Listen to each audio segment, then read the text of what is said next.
Rajani and Raj vlogs. మేము ఇప్పుడైతే తాడపత్రికి వెళ్తున్నాం.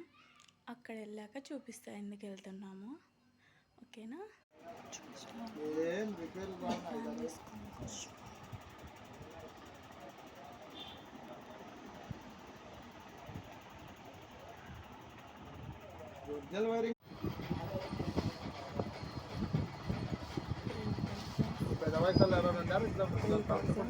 ఫ్యాన్ తెచ్చుకున్నాం, 3700 పడింది.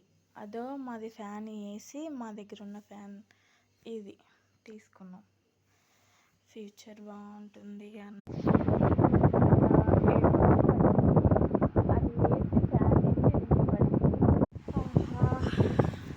ఎంత చల్లగా ఉందిరా బాబు. Like and share, subscribe to my channel.